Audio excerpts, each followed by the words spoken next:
Hello everyone and welcome back to the Great Book of Grudges. My name is Nathan and today we're going to be covering a little bit more lore. You see, in the main rulebook for Warhammer The Old World, there is a massive amount of lore centered around what is now known as the Southern Kingdoms, which in older lore, that's also known as the Southern Realms, or even just, Dogs of War territory, Tilea, Estalia, and the Border Princes. So what we're going to do in this video is go over it. There are 6 different pages. Yeah, there is actually quite a bit, which is quite exciting, as I wasn't expecting such a large lore dump. There were of course some rumors that maybe we might see Estalia and Tilea as fully fledged armies.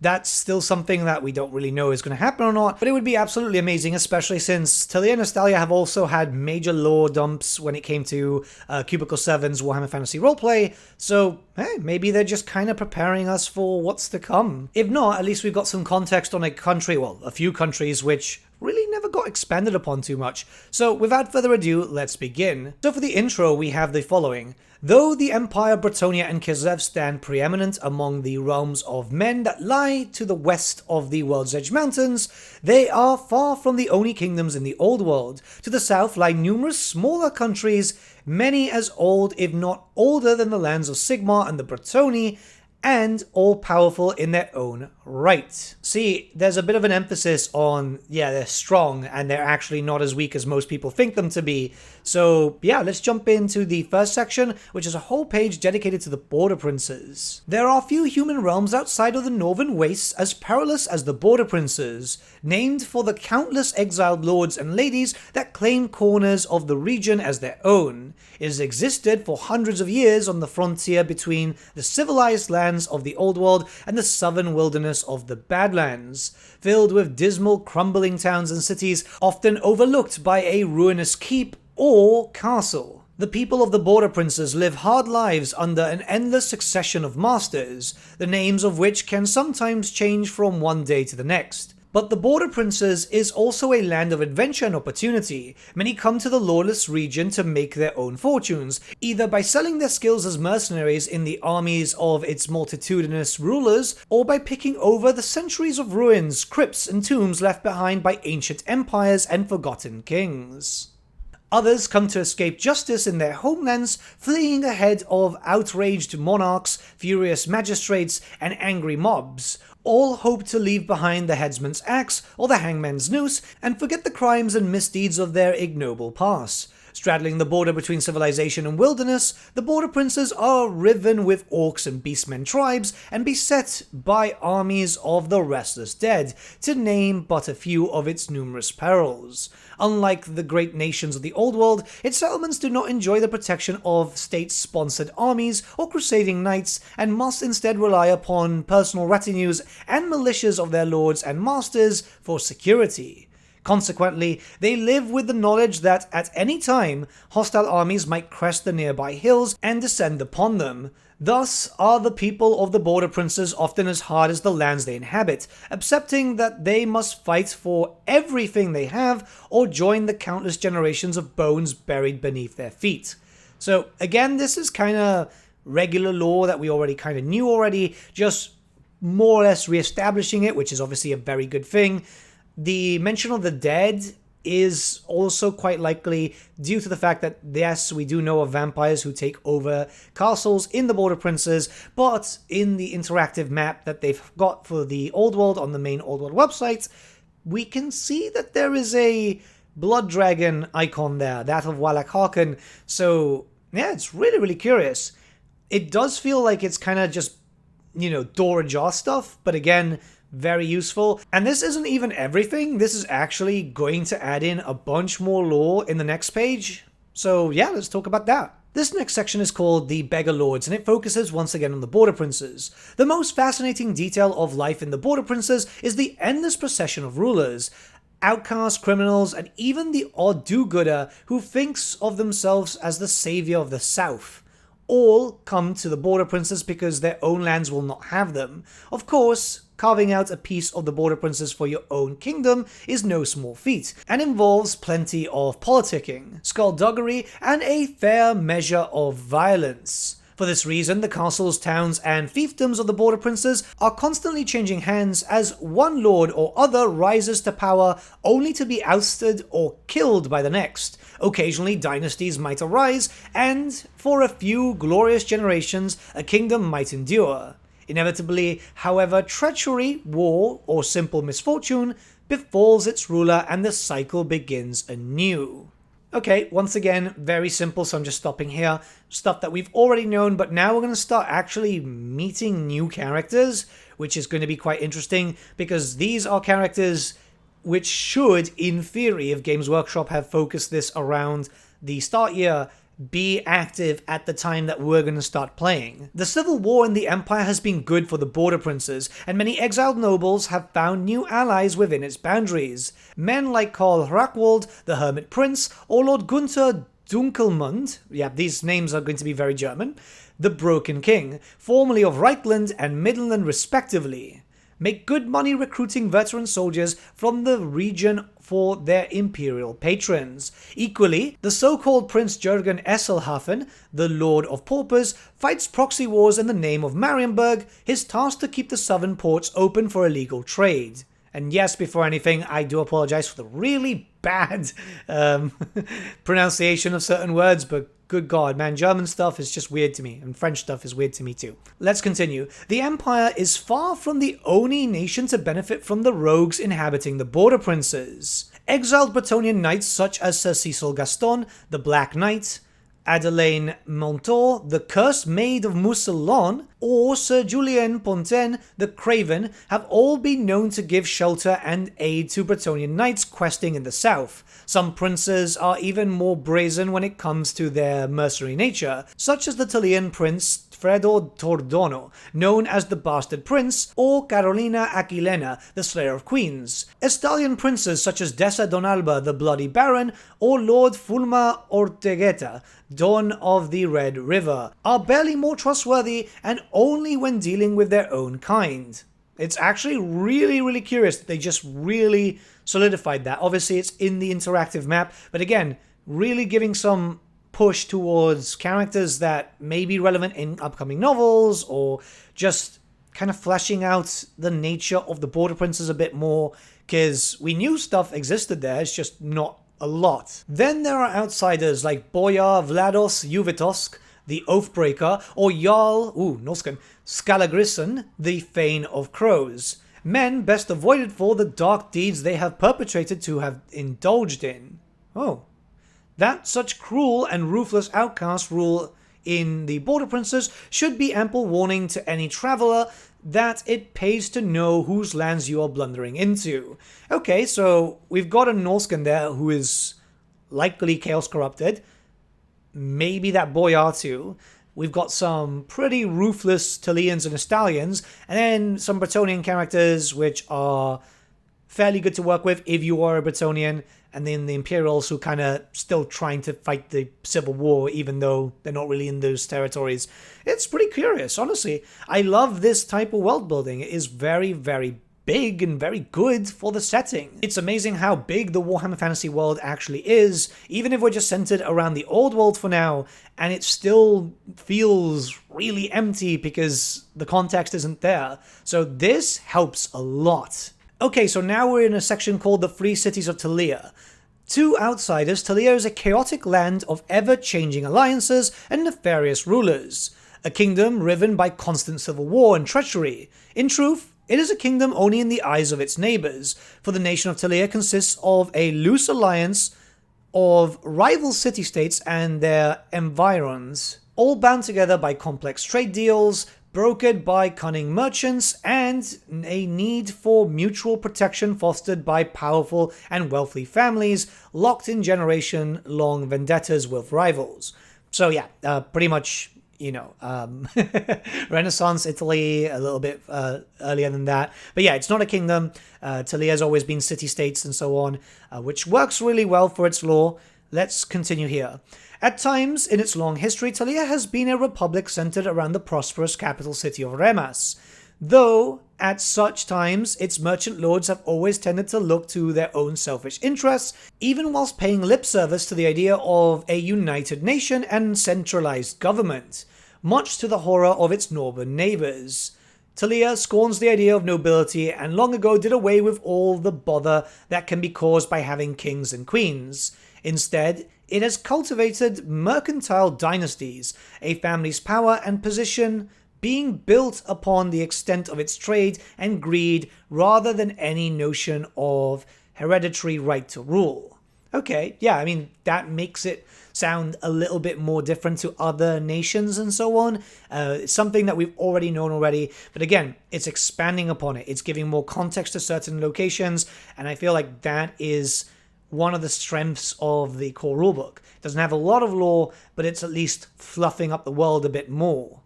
But we still have a lot more to cover, so let's continue. Tileans are and always have been an inventive and adventurous people.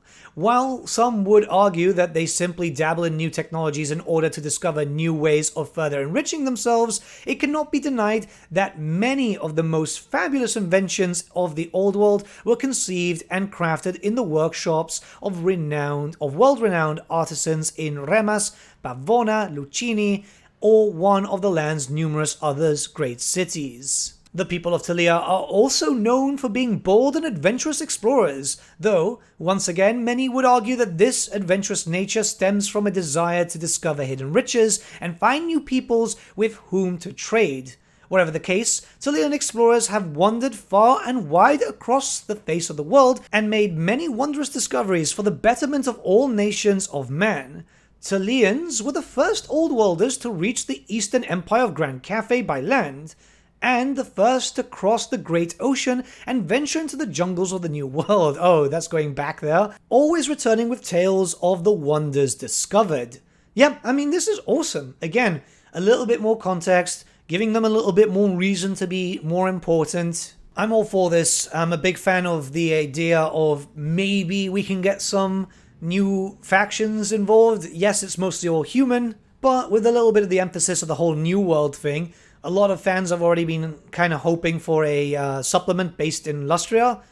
Tileans would kind of be a good fit there, you know, because of the whole New World colony situation. This next section is actually called Dogs of War, so pour one out, boys, because unfortunately this army is not playable. They've said that they've got no plans for it for a legacy faction. But let's begin. Whilst the many merchant princes of Tilea employ large retinues of guards to protect their interests, none of the many city-states maintain standing armies, relying in times of need upon mercenary forces. These are recruited from the many mercenary regiments the nation is famed for, and are extremely well paid by merchant princes keen to secure their loyalty. These mercenaries are commonly known as the Dogs of War, and, perhaps unsurprisingly, given their professional nature and desire to survive long enough to enjoy their pay, their armies can be most effective, both in the intercity battles between the free cities and in seeing off invaders.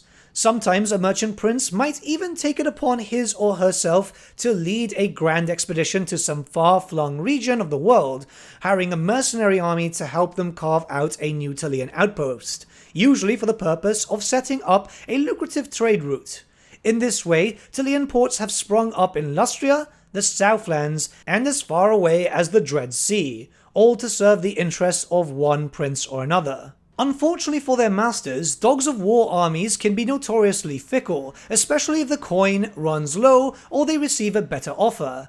It is not unknown for an entire army to change its allegiance or even quit the field on the eve of battle, though most mercenary generals value their reputation enough that they have the decency to give their current employer a chance to make any outstanding payments or to counter an enemy's offer.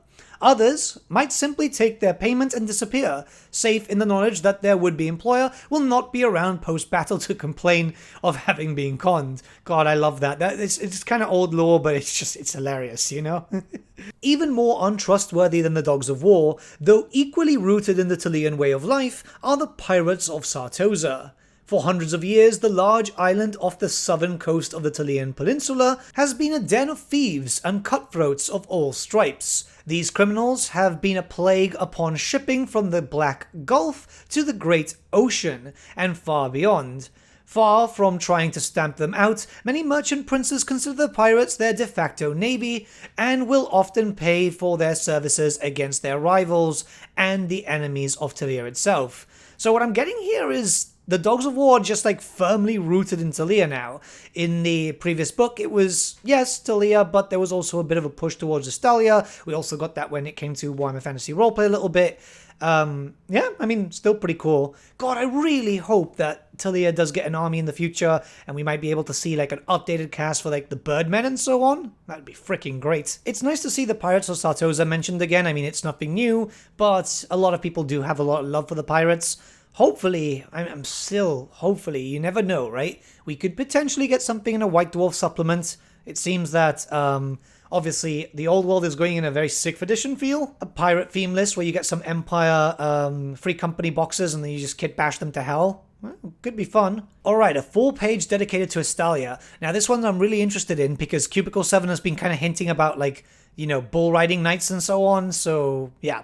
Estalia, according to its long and storied history, was the first land settled by humans in the Old World, from its dry and arid northern mountain ranges to its fertile southern coasts. It is covered in a patchwork of ancient kingdoms and proud cities, the greatest of which are Bilbali in the north and Margarita in the south. The ruling families of these rival cities share a long and tangled history that stretches back over hundreds of years and involves a great many marriages, assassinations, and betrayals of trust.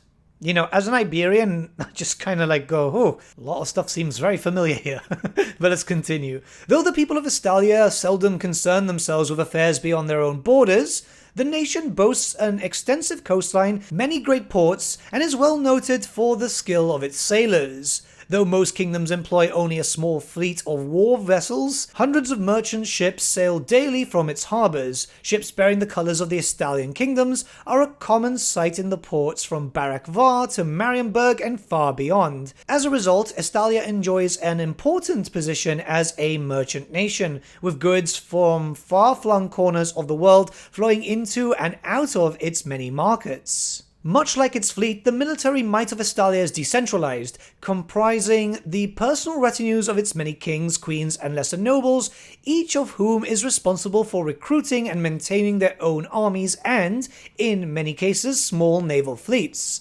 These armies exist to protect their homelands and those of their neighbours from aggression and invasion. Alliances between neighbours are common, but rarely do armies come together in significant numbers, only doing so in times of great need. Okay, sounds pretty damn cool too. I'm loving this, by the way. I am absolutely loving just how close to home and history this sounds like. Obviously, Warhammer Fantasy was inspired by our own real history. It's why the combat is like that. It's why the gameplay is like that. And it's also why a lot of the lore is like that. But it's just kind of weird when you're reading about something from where you're from, or at least attached to, and it's a little bit on the nose.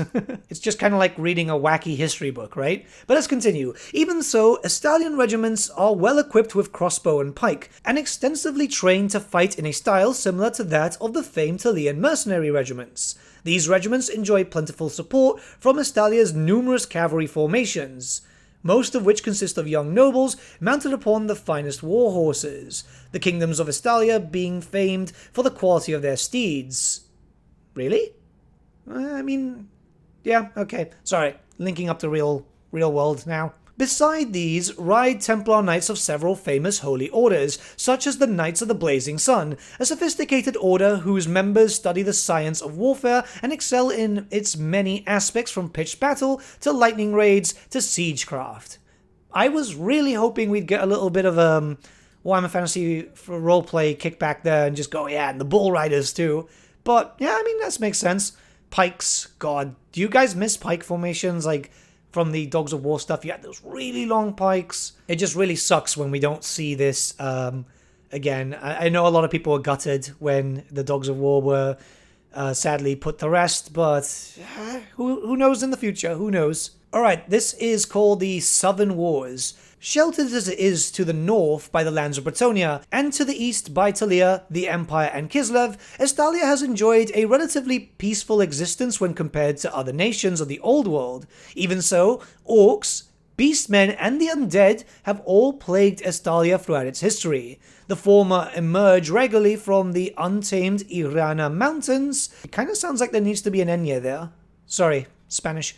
Because it sounds more like Irania, like Araña. Sorry, let's continue. And the wide tracts of forest that cling to their foothills, seeking war and destruction. The latter often come by sea from the distant land of the dead to conquer in the name of long-forgotten kings, or emerge by night from the many tombs and barrows that lie scattered throughout the wilderness. One notable invasion into the heart of Estalia was led by the vampire lord Norgal. Oh my god, why?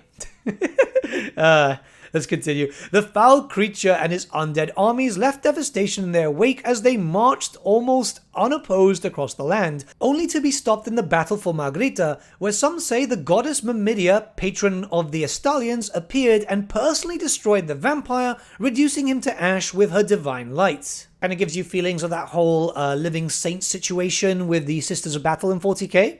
Could also be that, actually. I mean, it's not out of the question for Warhammer Fantasy, because we kind of had that with the Mordheim story that was never finished. Let's continue. Several times in its history, Estalia has come under attack from, and even been occupied by, human invaders from neighboring lands. In particular, the Sultanates of ARABY. Hey, ARABY mentioned! Nice! Sometimes I always keep thinking that they're just gonna, put them aside or something. An ancient and prosperous land that clings to the western edges of the great southern continent and stands among the southernmost outposts of humanity in the Old World. Several times has ARABY turned its attention north across the sea towards the rich and fertile soil of Estalia, and warships have sailed from the great coastal cities to raid the coast of Estalia. On more than one occasion, conquering Arabians have landed armies upon Estalian soil to besiege the castles of its kings and queens. Going into quite a lot of, it's the whole history with the Moors and so on. That's kind of cool. I like it. As recently as the 15th century, as reckoned by the imperial calendar, invaders from across the waves conquered great parts of southern Estalia and formed their own kingdoms, some of which endured for decades before being driven back into sea by foreign mercenary armies in the pay of the Estalians. These invasions have left their mark, and even today many of the noble lords and ladies that rule in Estalia's southern kingdoms are descended from those that once ruled as hostile invaders, albeit now under the colours of Estalian kings. Okay, yeah, fun little history thing. That's a thing with Andalusia, which is connected to Gibraltar.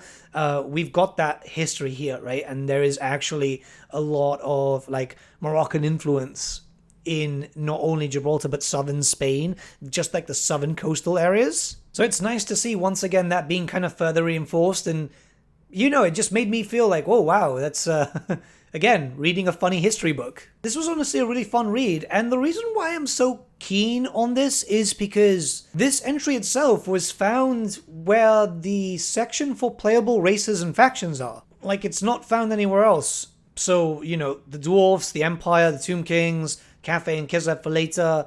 It's really curious to see this as its own solidified entry. Maybe they do have plans. I'm not saying that they do. Well, I wouldn't even know anyway. But it would be kind of cool to see a return with Estalia and Tilea being some sort of allied force and just having dogs of war, but without being dogs of war, right? I don't know. Time will tell. It's a little bit of hopium, it's a little bit of copium. I mean, in the perfect world, they'd have their own legit armies. But this is definitely an area that hasn't really been explored before in terms of a lot of context, and it would be really cool to see this finally fleshed out. It's one of my biggest hopes for Warhammer The Old World, that we'll actually see loads of races and factions that never had proper army books, and never had full rangers, or never had models sometimes, just really done, but we're gonna have to wait and see. But let me know what you guys think about this in the comments below. Let's have a bit of a discussion. This one's a bit of a long one, but I really wanted to talk about this today. I'll see you all again very, very soon.